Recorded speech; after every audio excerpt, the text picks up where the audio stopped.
가장 긴 파업이었죠. 방송사 파업. MBC 노조가 170일 만에 어제 업무 복귀를 했습니다. 그런데 일부에서 보복성 인사도 있었다 이런 지적도 있고요. 또 이런 가운데 조만간 또 박문진 이사가 일단 교체될 것으로 보입니다. 전체 또 언론 개혁, 언론 문제와 관련해서도 연관이 되기 때문에 또 국회의 또 사안으로도 지금 많이 논의가 되고 있기 때문에 이 문제를 짚어보도록 하겠습니다. 배재정 민주통합당 의원 나와 계십니다. 안녕하십니까? 안녕하십니까? 배재정입니다. 지금 문방위 소속이시죠? 네, 그렇습니다. 네, 문방위에서는 지금 일단 MBC 노조 지금 복귀는 했지만 아직까지는 문제는 남아있다 이런 그렇죠. 부분인데 예. 지금 어떻게 진행되고 있습니까? 국회에서는? 예, 문방위에서 아시다시피 저희는 청문회를 강하게 요청을 하고 있습니다. 네. MBC만의 문제가 아니고 KBS, YTN 등 많은 방송사들의 파업이 있었기 때문에 그 청문회를 통해서 언론 장악 과정과 파업에 대해서 좀 파헤치려고 하고 있는데요.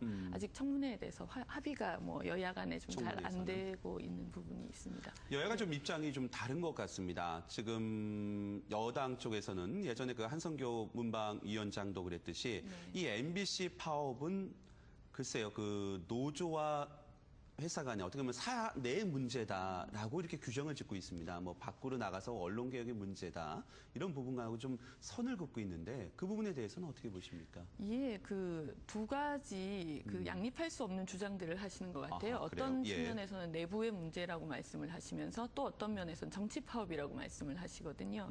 그것은 좀 이 공정방송을 위한 MBC 노조원들과 그리고 MBC 사원들의 그 의지를 왜곡하는 거라고 생각을 하고요. 네. 사실 공정방송이 이루어질 수 없는 상황이었기 때문에 파업에 나선 부분들이기 때문에 이것은 국가적인 과제이고 저희 국회에서 꼭 풀어야 된다고 생각합니다. 예.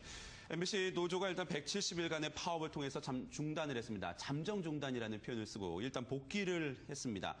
복귀 배경에 대해서는 노조 측에 직접 물어보는 것이 맞겠지만 아무튼 국회에서는 어떻게 파악을 하고 있습니까? 예, 일단 새 방문진이 구성이 되면 그때 그걸 통해서 그 MBC 김재철 사장에 대해서 예, 죄송합니다. 예. 그 사장의 이제 그동안의 잘못을 물어보고 그리고 새로운 사장을 선임할 수 있을 것으로 지금 판단하고 있습니다. 네. 지금 박문진 이사, 그러니까 MBC의 사장을, 그러니까 MBC는 어떻게 보면 회사이기 때문에 사장은 이사회에서 결정하지 않습니까? 네, 그런데 그렇습니다. 그 박문진 이사회가 구성원이 지금 바뀐다는 얘기죠? 그렇죠. 그게 언제 바뀌고 구성원이 바뀌면 어떻게 예상이 됩니까? 예, 일단 여야가 추천을 하는 과정을 통해서 방송통신위원회에서 임명을 하게끔 되어 있습니다. 네. 그런 과정을 지금 절차를 거치고 있고요. 8월 9일 새 박문진 이사들의 임기가 시작된다고 알고 있습니다. 8월 9일이요. 네. 거기에 맞춰서 신임 사장의 선임에 들어갈 수 있을 것으로 기대하고 있습니다. 네. 일단 여야에서 이사회 의원들을 추천을 하게 되는데 일단 이한구 원내대표는 박문진 이사 추천권을 행사하지 않을 것이다라는 말을 했어요. 그럼 여권에서 추천하지 않는다면 그 추천 몫이 야권으로 오게 됩니까? 그렇지는 않을 것이고요.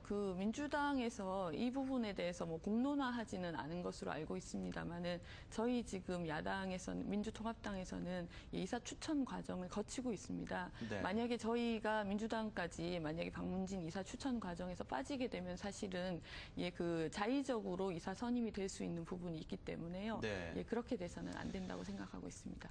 그렇게 된다면 글쎄요, 앞선 예측이 될 수도 있겠지만 여당에서는 추천권을 크게 행사하지 않고 야권에서는 추천권을 행사하게 된다면 나중에 이사회 구성이 야권의 주장을 반영될 수 있을, 그게 주장이 옳고 그름을 떠나서 일단 그럼 예측을 해보면은 김재철 사장이 물러날 가능성이 높은 겁니까?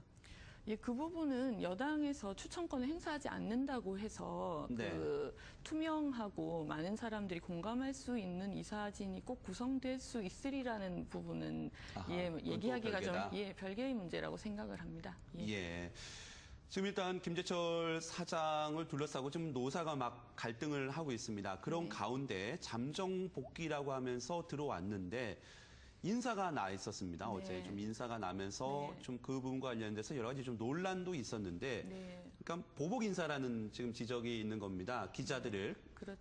갑자기 기자들이 일선에서 빼든지, 아나운서를 갑자기 행정직으로 보낸다든지 네. 지방으로 네. 이런 인사에 대해서는 또 어떻게 봐야 될까요? 사실은 김재철 사장이 이제까지 해왔던 인사와는 맥을 같이 하는 거라고 생각합니다. 네. 이게 뭐 그 공정방송을 위한 노력이라든지 아니면은 이 자신의 직분을 뭐 다른 국으로 옮길 때는 사실 노조와의 협의 과정들이 꼭 필요한 부분인데 그런 것들을 다 무시해 왔었고 특히 노조가 대승적인 차원에서 현업에 복귀하겠다고 발표를 하자마자 네. 그런 보복성 인사를 한 것에 대해서 무척 안타깝게 생각하기도 예. 하고요. 있어서는 안 되는 일이 계속해서 벌어지고 있기 예. 때문에 국회 차원에서 이 부분도 꼭 물어야 되는 부분이라고 생각합니다. 예. 하지만 또 MBC의 김재철 사장으로서는 또 이런 얘기도 해요.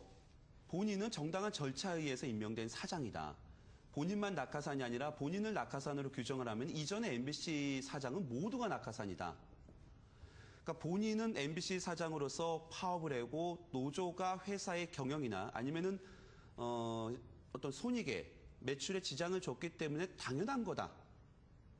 이런 입장을 좀 보이고 있고 그냥 강경 입장을 계속 보이고 있습니다. 네, 그렇죠. 사실 네. 김재철 사장 같은 경우에는 취임 초부터 노조의 반발에 부딪혔던 분입니다. 네. 거기에 대해서 스스로 자신은 공정방송을 위해서 방송의 독립성과 중립성을 위해서 노력하겠다라고 이야기를 했지만 그것이 결국은 허언이 된 셈이고요.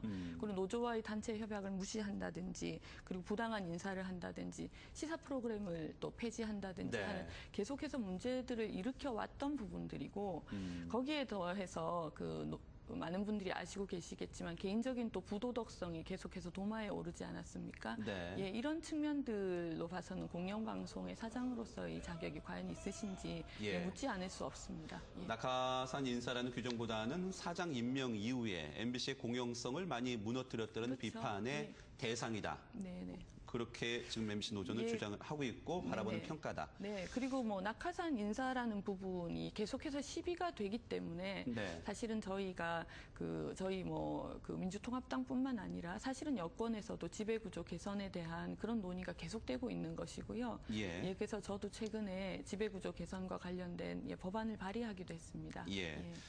이런 가운데 지금 MBC 파업 문제가 MBC 노조, 그다음에 MBC 사장만의 문제가 아니라 지금 대선 후보의 정치권 쟁점으로도 들어와 있습니다.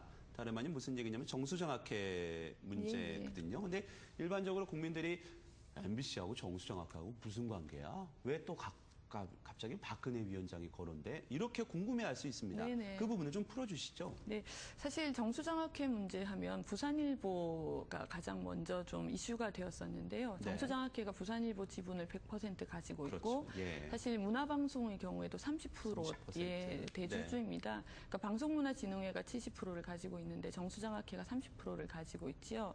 그런데 바로 그 정수장학회가 5.16 군사혁명 이후에 박정희 군사 독재 정권이 부일장학회를 운영하시던 고 김지태 선생으로부터 강탈을 한 그런 뺏겼죠. 네, 그건 뭐 법원에서도 판결이 됐습니다. 그런 뺏겼다고. 부분이고 또 박근혜 전 대표께서 같이 이제 언급이 될 수밖에 없는 상황인 것은 박근혜 전 대표께서 정수장학회 이사장을 10년 동안 하시기도 했고요. 네. 지금도 역시 그 이사장이나 이사진이 박근혜 대표와의 아주 긴밀한 연관에 계신 분들이 이사진으로 계시기도 하고요. 네. 그리고 특히 정수장학회 같은 경우에는 부산일보로부터도 그렇고 MBC로부터도 그렇고 그 장학금을 받아서 그걸 통해서 장학 사업을 하고 있는 지금 상황이기 때문에 연관을 뗄래야 뗄 수가 없는 거죠.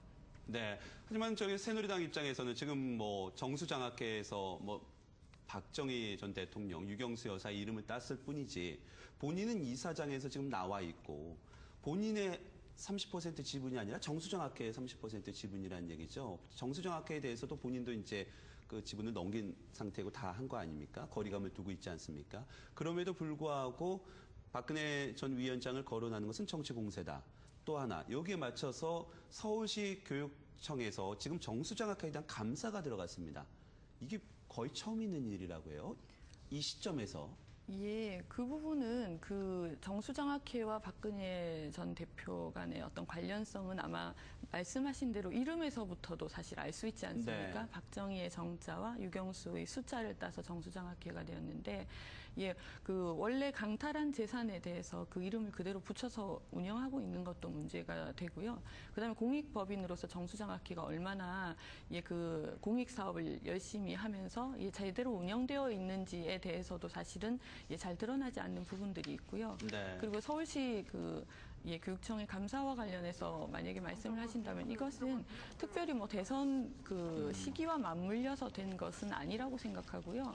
올해 초에 시민단체에서 정수장학회에 대한 실태조사에 대한 이제 요청이 들어갔고 그것에 대해서 서울시 교육청이 하는 것으로 알고 있고요. 예. 2005년 별개다 무슨 어떤 정치적인 뭐 그런 부분을 그렇다고 떠나서 생각합니다. 그런데 저는 오히려 재밌는 것이 정수장학회가 박근혜 대표와 상관없는 그냥 공익법인으로서 감사를 하고 실태조사를 한다면 그게 별로 이슈가 되지 않을 것 같은데 오히려 언론에서 크게 받아서 이슈를 하고 있는 것은 그게 과연 이제 연관이 없는 문제이냐 이걸 이제 되레 밝혀주는 일이 아닌가 그런 생각을 했습니다. 예. 앞서 뭐 처음이 아니라 7년 만에 실태 조사를 이번에 교육감에 들어간다 합니다. 근데 민감한 시점이고 또 말씀하신 것처럼 지금 배재정 의원 같은 경우에는 이런 얘기도 했던 것 같아요. 그 박근혜 전 위원장의 공뿐만 아니라 어떻게 보면 부채, 아버지가 했던 부분에 대한 부채도 이어받아야 되지 그 부분에 대해서 선을 거서는 안 된다. 지금 사실상 정수장학회 이사회 이사장이 그 최필립 이사장이라고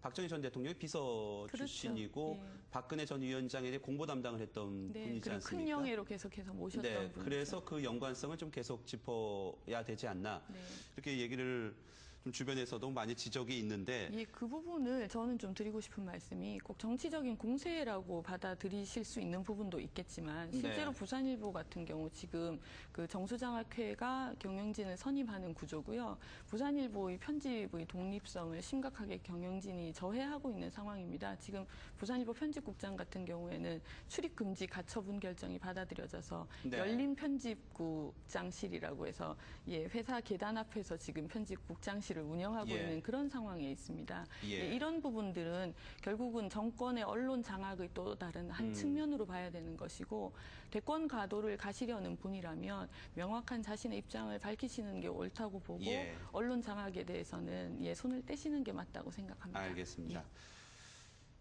언론은 공기라고 합니다. 이 공기를 누군가 개인적으로 이용해서도 안 됩니다. 과거에는 이용했죠. 지금도 이용하려고 하는 언론도 있을지 모릅니다.